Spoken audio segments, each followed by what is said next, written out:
This heart loves to sing, backs on lines, love inside of me. It's working at night, seconds before I see in the dark. Yeah.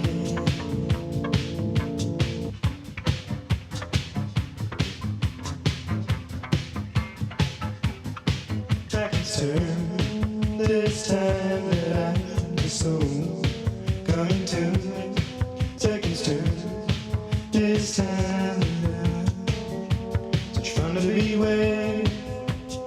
It's a big old world, but nothing in it. I can't wait to see you another midnight. It's a wild combination. It's a wild combination. It's a wild, it's a loving baby. It's a talk in the dark. It's a walk in the morning. It's a wild combination. It's a wild combination. It's a wild, it's a loving baby. It's a talk in the dark. It's a walk in the morning.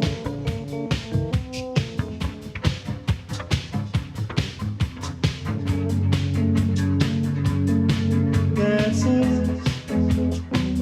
Before we got there, that's morning time. Before we got there, that's it. Before we got there. Morning time. Before we got there, for a price, push up and be part of it all. Surfing, swimming,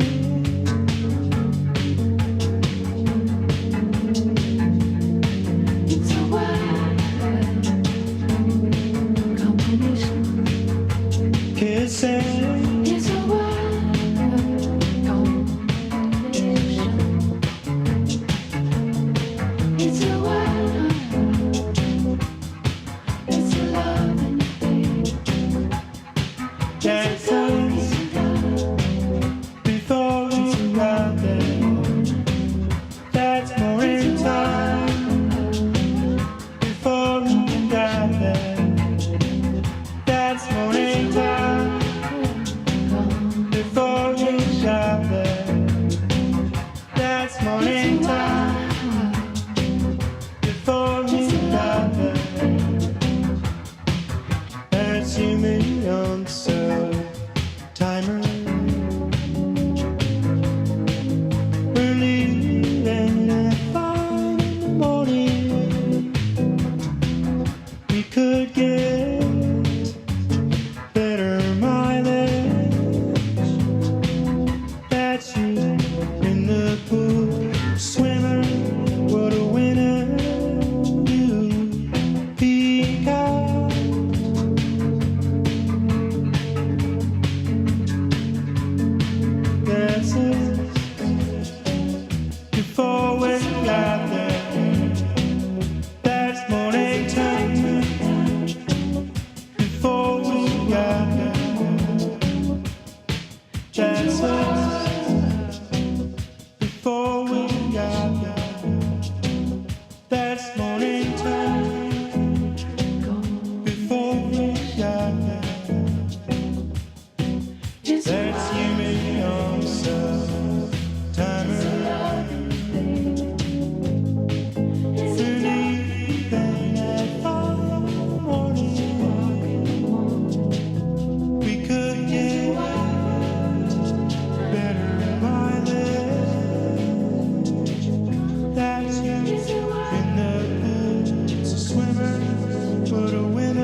that's us.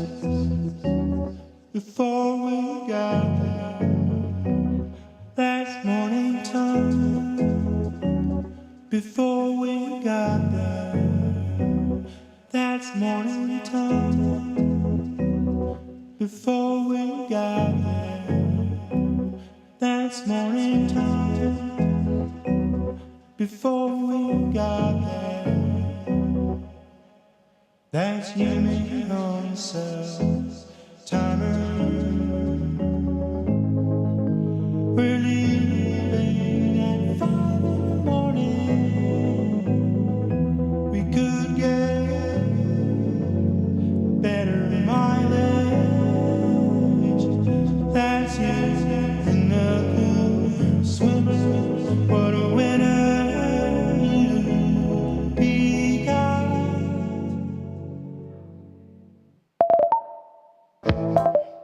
Thank you for sitting through that. I just wanted to allow for as much time as possible for the room to get filled. Just kidding, it was a joke. My name's Archie. Thank you for being here. I first heard this song in a store in New York. The first year I moved to New York in 2007. I just moved there. I was super wide-eyed, and I walked into this store, and this song felt like it was music that was made in the future. I never heard anything like that before, and I asked the guy at the store, I was like, what is this? And he said, oh, it's Arthur Russell. Like, I was supposed to know what that was. And I was 21, I didn't really know what anything was.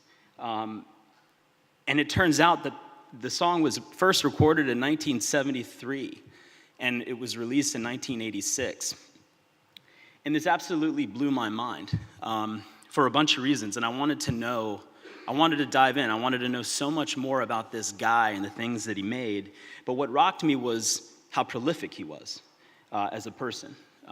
He was notorious for leaving songs unfinished, and he would rework and rework and rework songs so many times that tape decks would just fill his studio, and then they would never be released. People said that he never arrived at a completed version of anything. And this song, That's Us, Wild Combination, was specifically meticulously reworked. And when he died in 1992, people found something like 40 versions of this track. And this happens to be the one that was released, which, is why I wanted to listen to the entire thing. This dude was not concerned about his legacy or how it all looked in the end. He just wanted to make music, and it was that simple for him. And, those sort of stories are sort of easy to find when you start to uncover them, and those are the things that sort of drive me and my friends up here. And you have this kind of genius, this dude, Arthur Russell, that isn't well known until after his death. He's sitting there breaking all the rules, just kind of doing his thing, and that gave me this kind of intense amount of energy to know that, and be reassured that there's no particular way to do something. It's just up to you to decide what you're going to do. So that's a kind of a long-winded way of saying what I'm about to say for a few more minutes. But every time that I'm asked to give a lecture or a talk, it's a pretty big honor. And because we love talking about the things that we love to do, but it's always in this 11th hour. In this particular case, late last night at the hotel, when I hit this sort of like panic attack zone, and I get this kind of crazy anxiety about the million different things that I want to say and how to say it. But it always comes down to talking about the thing that I know the most and that I feel the strongest about, which is this constant, unfinished journey of the studio that I started with Jeff Franklin, who's up here and won't be talking because he lost his voice. Yeah, so I'll be honest, like our studio, this talk is extremely unfinished and was completed about 45 minutes ago. And I'm gonna work it out as I go and probably like get halfway emotional about half the things that I'm gonna talk about. But it starts in 2002. I went to Virginia Tech Architecture School and I met Jeff over here on the right. We're not really depressed people, but that was why this photo was funny to take. And I met him, and I had arrived at Virginia Tech at 18 with all these thoughts and interests and like vision of things I wanted to do, but I had no idea how to kind of go about it or where it was going to go. And we were learning about all these stories of artists. Did not find out about Arthur Russell till I moved to New York, but tons of people and the way that they went about things, and that was what got Jeff and I really excited. But the thing that you kept seeing is that everybody kind of dove into one discipline. And all these books that we're reading in the library at school were like, you got to stick to one thing. And that was the thing that really drove us nuts and frustrated us. So we wanted to kind of try to do them all, and it didn't really seem possible that we couldn't. So in 2003, PLAYLAB was born in a coffee shop in Blacksburg, Virginia on a napkin. This was our business plan. That started with us graduating and then moving to a small city and then moving to a big city and then finding our wives and giving lectures and making a lot of money and then dying. So a super sound plan. And then we got an apartment, which became our studio. Oh man, that's trippy. There we go. You thought it was on purpose, but told you we could do anything. And we just kept getting bigger apartments and studios. This is our first studio in New York, and then we got another, and then another in a fabrication shop, and then another in a ketchup factory, and then another in a really fancy townhouse, and then another in a museum, and then another, and then now we're here, and we have this strange, extremely multi-disciplinary 5-person office that's made up of Jeff, Anya Sherbakova, Dylan Kogel, and Phil Gibson. And it's a pretty weird place. It's not an entirely well-known studio. We haven't done too much that people know, and there are some calling cards, which you'll see, but we're often behind the scenes. We're on teams. We work with others. We try to put others before ourselves, and we are ourselves 100% of the time, which is the most important part, and which is why the studio exists. It's kind of this home for creative people to be just that, themselves, to bring ideas into the world without any sort of fear, and to sometimes fail and always learn from them. The studio has no goal at all. It's kind of like a school in that way. It exists for exploration. There's no financial goal or anything else. We just figure out how to do things that we don't necessarily know how to do, and we use the studio as a way of exploring ideas and relationships in art and design. In the past 14 years, we've done 249 projects together. And we're still, I think the reason I get anxiety is because it's only in moments like this where you have to fucking look at it all and like figure out what was good or what it meant because we don't really think about it that much, and we're not particularly interested in it in that way. But when you stop and reflect, you see how important it actually is. So there are a vast majority of projects that are really just examples in the past 14 years of us figuring it out, somehow exercising or practicing, and that's why you call it a practice, and figuring out what you're interested in, what you're good at. We've made a pie shop in southern Alabama, an iPhone app for a museum in LA, a poster for a composer, a book for kids that have parents incarcerated in a prison system, a house for a man that chops logs for a living, a book cover for a Swiss designer, an identity for an online fashion magazine, an identity for a steel fabrication studio, a proposal for Doritos to make a big chip that's perforated and gets into smaller chips that was rejected, a talk in Saudi Arabia that turned into a semester-long course in Saudi Arabia called PLAYLAB Arabia.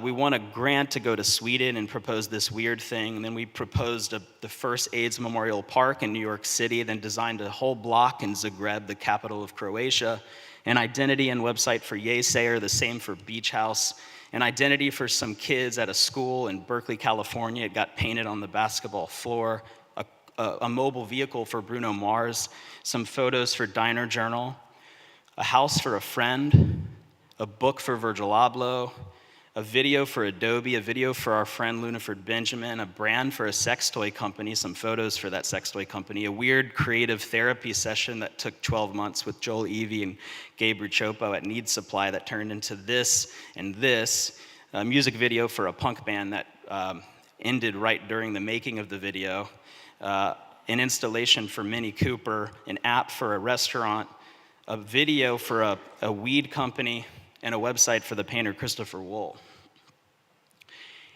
But there are things throughout the 14-year trajectory that go a lot deeper than those projects, because there's sort of this thing that's emerging out of the studio, and it's kind of the first time that I've ever thought about it this way, and I thought about it, unfortunately, around 3 a.m.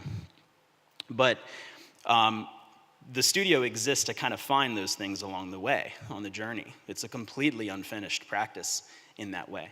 And so I pulled together some projects that sort of define the trajectory that I think we may be on, but don't really know until we get to the next phase. This is the text thread between these two gentlemen on stage. Joel named it Cold Cut Trio. And we had been talking about this talk, and we're doing a workshop in the other room called Office Hours. And Joel sent this and said, I just wanted to plant this idea as the context of your talk, our workshop, each of our practices down the core of how we are friends by any means necessary, which is an incredible way to describe what it is that we're doing, to seek and create meaning by any means necessary. And so the point of that is that those projects that I just talked about are things people asked us to do. But we got into the studio to do things that nobody asked us to do. And so there's a handful of things that I want to talk about that are really important to us because we learned specifically how to launch things. And the core of launching things for us is not necessarily what the thing is, but what the idea is behind it, how you went about it, and how your presence was felt through doing it, and who you did it with, which I think is the most important. It started, and right out of the gate, when we got our first studio in New York, we wanted to design record covers, and we really didn't know how to get those jobs, so we started a record label.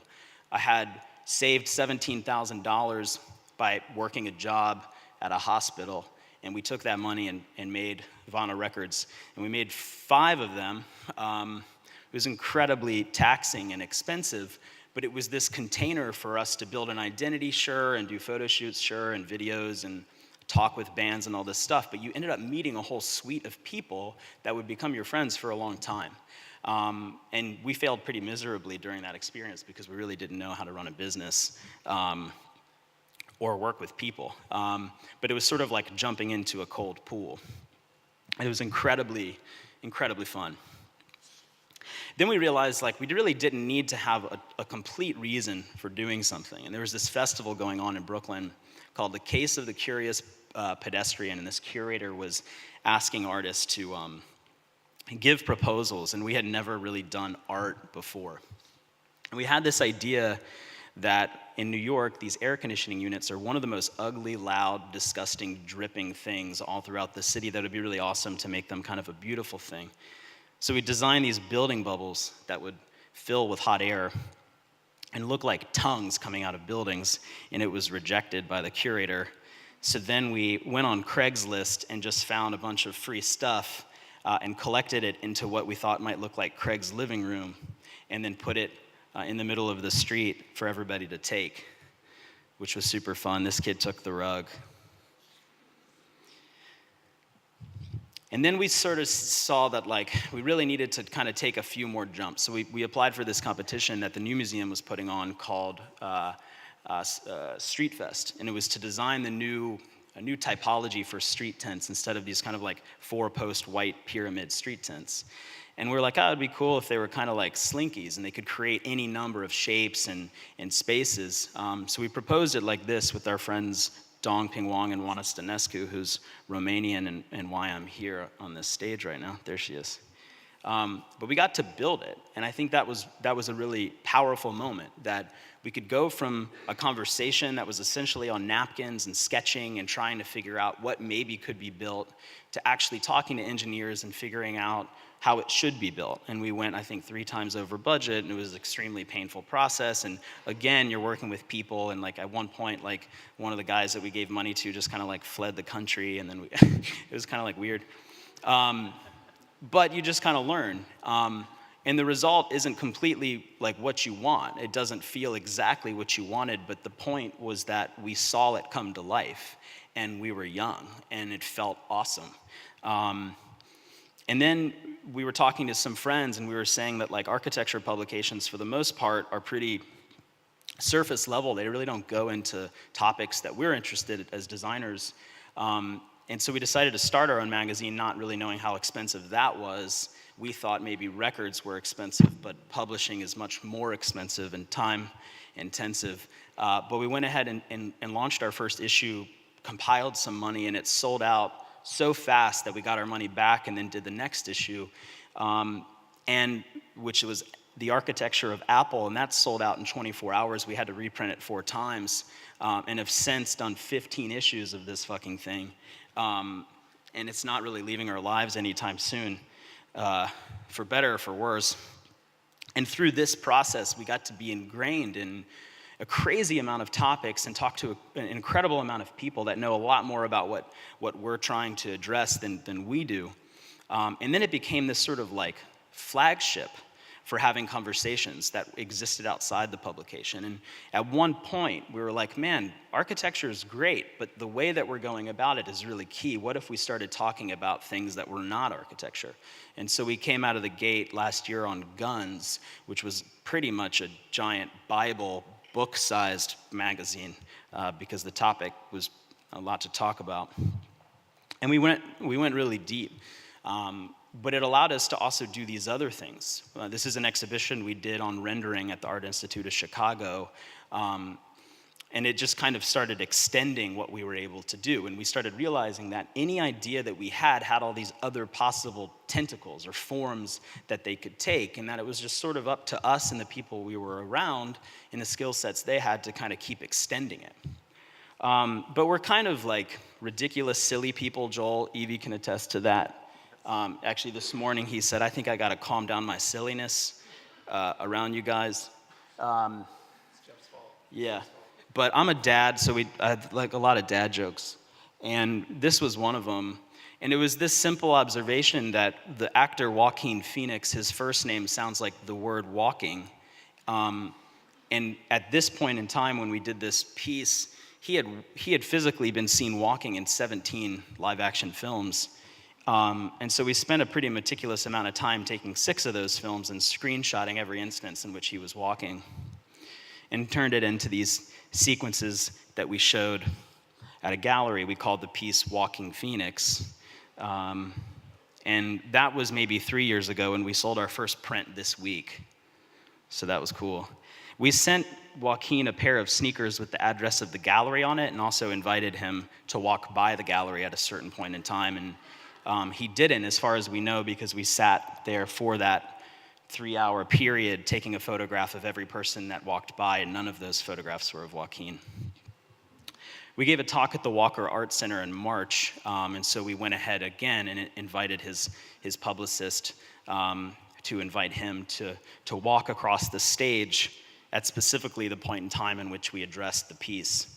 And I was present for that, so was Jeff, and he didn't walk across the stage. But we hope that one day that he will. And then it started getting a little bit more, I guess, like, not legitimate, but the opportunities started to grow a little bit. Like, every time we took a step foot out of the door and stopped being so concerned about the form that it took or what people thought of it, we started flexing and getting better at being ourselves. And the client stuff affects that, and the self-generated stuff affects that. But at some point, a friend of ours liked what we were doing, and he's the director of this gallery in Chelsea called the Flag Art Foundation, John Ryder, and he said, I would love a proposal from you to do a piece that addresses the New York Times, which was super topical in 2016. I don't know if you've been following what's going on in our country. And it was an honor for us because the other people in the show were Ellsworth Kelly and Richard Prince and An Kawara and all these incredible artists.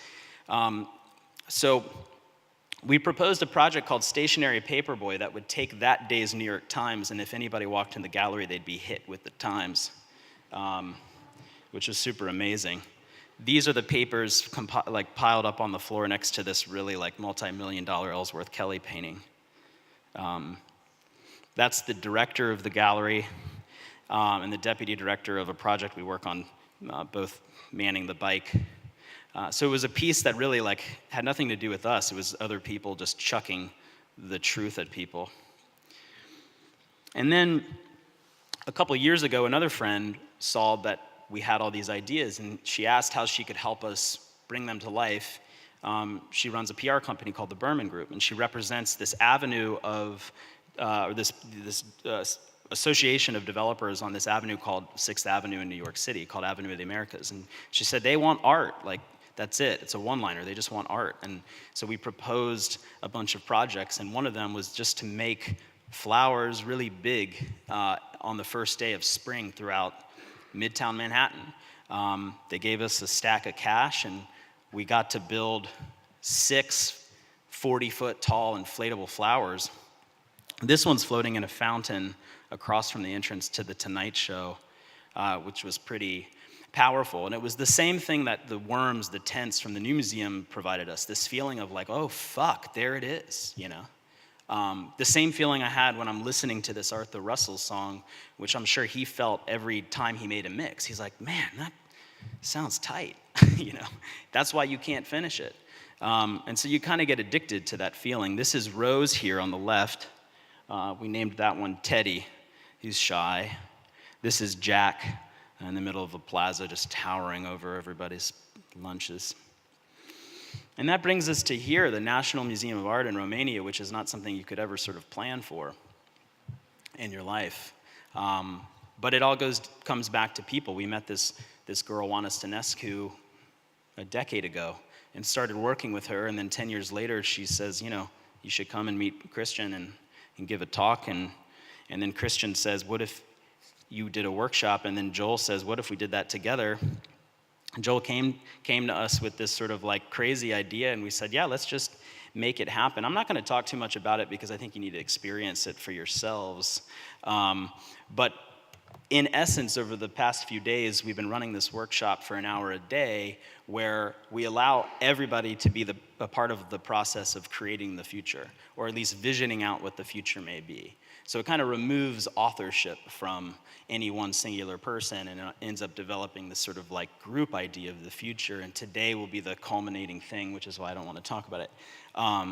But it's powerful from a story perspective, because this thing is nothing that we would have just created if we had not met certain people, which is kind of a running theme. This is the performance at the copy machine. You should come by and see it. And then it kind of leads to one sort of like crowning project throughout the history of our studio that accidentally became a sort of mile marker for all these things that I'm saying. And we didn't really know it at the time. We just sort of embarked on it and started. We met our friends Dong and Wana, and we had this thought to swim in the river in New York. New York is an incredibly disgusting river where we dump feces into the river at a rate of 27 billion gallons a year. We didn't know that at first.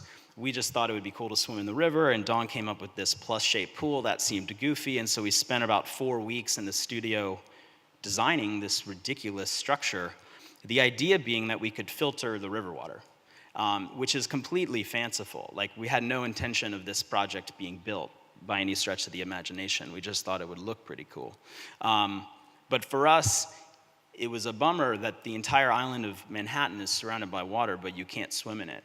And then we started getting a little deeper into it, and then you find out that there were floating bathhouses all around the island of Manhattan, dating all the way back to 1888. And the last one came out of the water in 1936. And in Europe, there's a culture of them, but in New York, it went away pretty fast because of social issues and environmental degradation and all this stuff. Super sucks. This was clean water at the time. People are just chilling naked. So the process was super simple. We're like, we want people to know about this thing. We want to meet people that we don't know to help us bring it to life and see what they think about it. So we made this small website. It looks super dated now because it's 9 years old. And we told them the story and tried to see what people thought. In 2 weeks, we get a call from Arup, which is one of the largest, most innovative engineering companies in the entire world, and they said, hey, we'll give you some money, and we'll show you how the filtration system could work, because there's no filtration system that can filter that right now. Like, you'd have to create it.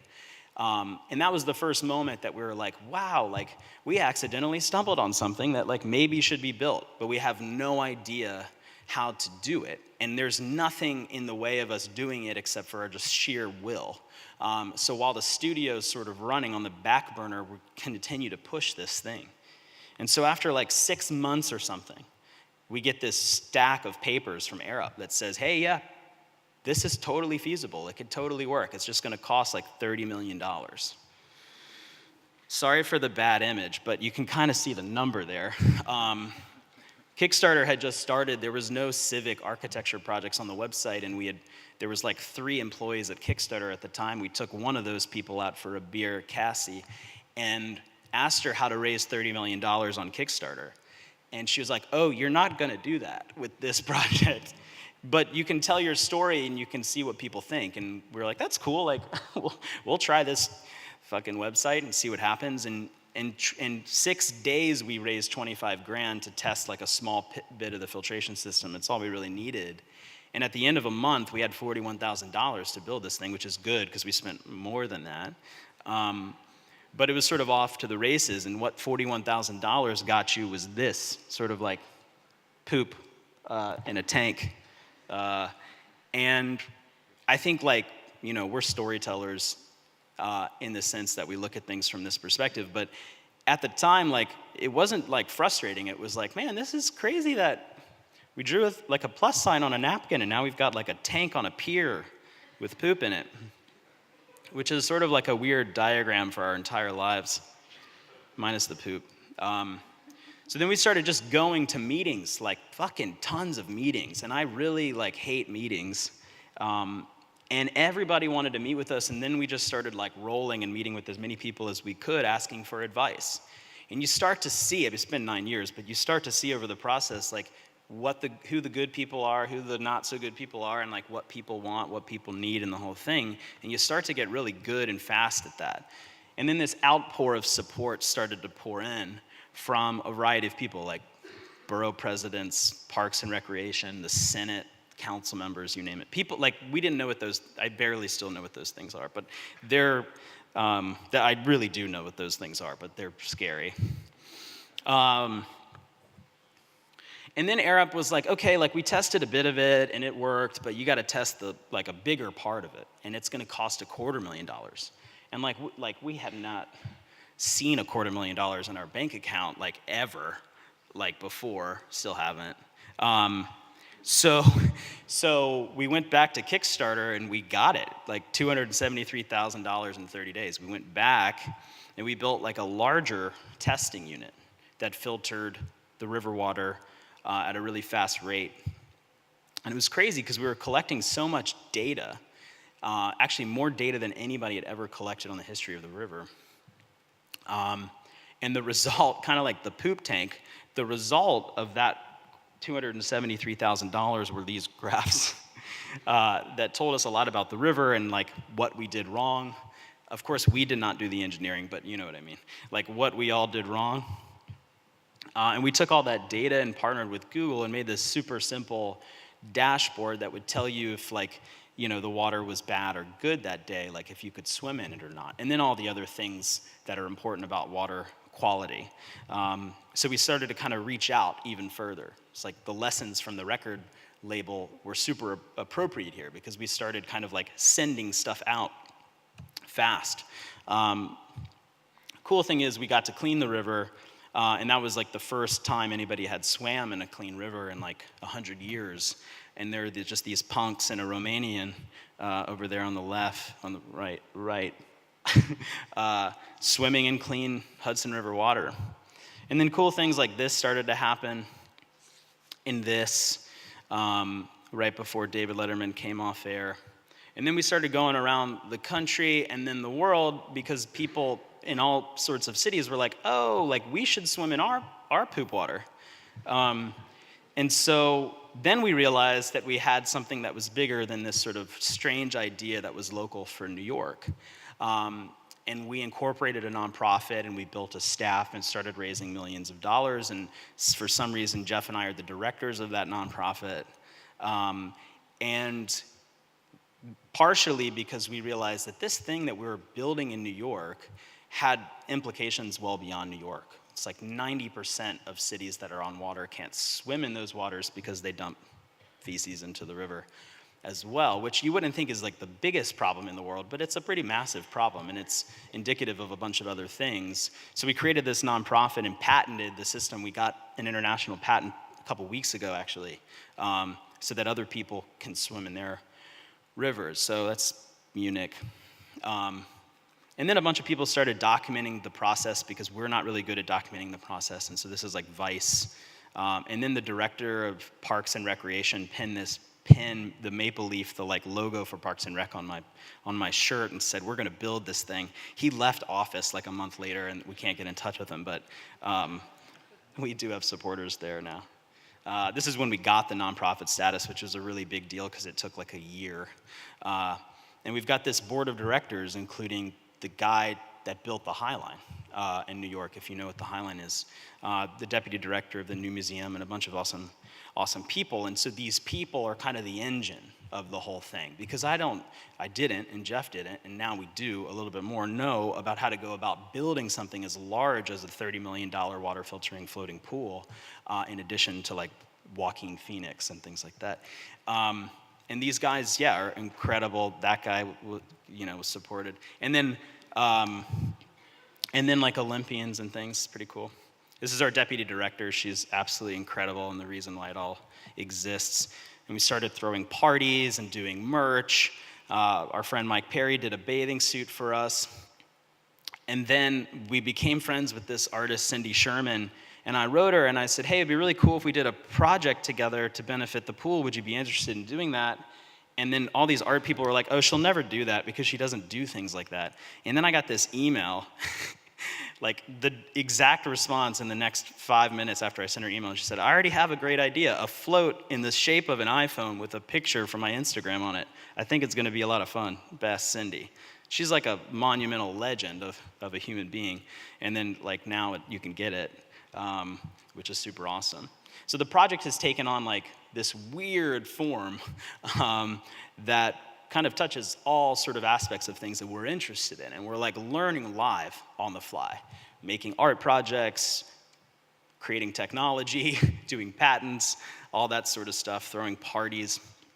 And the sort of like biggest takeaway, which is something that I don't think we would have ever designed out of the gate, is that we partnered with the New York City Housing Authority and a bunch of other people to give access to kids in public housing free swimming lessons. Kids that are from the ages 8 to 12, sometimes younger, sometimes older, that need to learn how to swim and need to have a good experience. And so we call this the Summer Bluefish. Jeff runs this entire program. It started 3 years ago with 20 kids we gave access to, and we give them merch, and we partner with an artist, and they get cool swag, and it's a really cool thing. And now there's like 100 kids, and now we're not just doing it in one borough, but 2 boroughs, and not just in the summer, but in the winter as well, which is awesome. And then Heineken came on board and said, hey, what do you need? We said money, and they said, cool. We'll help you get that. So they're giving us money and access to a bunch of tools that we need. Made a documentary, and Neil Patrick Harris is the voice of the documentary, which is super crazy. And then they allowed us the tools to build this sort of petition. Petitions are a super big tool in New York to kind of get feedback and tell the mayor that he needs to get up and do something about this. And so we got like 10,000 people to sign this thing. We sent it to the mayor. Then we started winning grants. It takes a long time for a nonprofit to win grants. You have to have like a history of funding and all this stuff that we didn't really realize. And we got 2 grants from the National Endowment of the Arts. And this one that we have right now that we're working towards is going to build this crazy 100-foot by 100-foot outline of Plus Pool in the river. And the lights of this installation will change based on the quality of the river at the time, which is pretty wild. And that'll open in the spring. And now we're kind of at this place where there's a machine that is building this thing with City Hall. This is one of the countless walks to City Hall, which is unfortunately 5 minutes from our office. And so yeah, now we're building this thing, but kind of full circle to Arthur Russell. This is probably the making of Wild Combination and all of the tapes behind him. But like this dude, we're not entirely interested in how it all looks from the outside. We just kind of want to make things. I mean, I'm not even really speaking that eloquently about it because it's like in progress all of the time. And I think the romantic thing for me is this photo. He left behind, the records show something around 1,000 tapes, a lot of which, most of which, people have never heard before. And I think it's important for those things to be heard, but I think the more important thing for us as we sit here and travel to Romania and speak about this on a stage to people is that it's always going to be unfinished. It's always going to be in progress, at least for us, and that's okay. I just want to say thank you to Christian and Capuchin and Sonia and everybody for the invitation, and for Juan Stănescu for the continued faith and introduction, and for the team here making it possible for us to be ourselves in this wild and beautiful country. Thank you.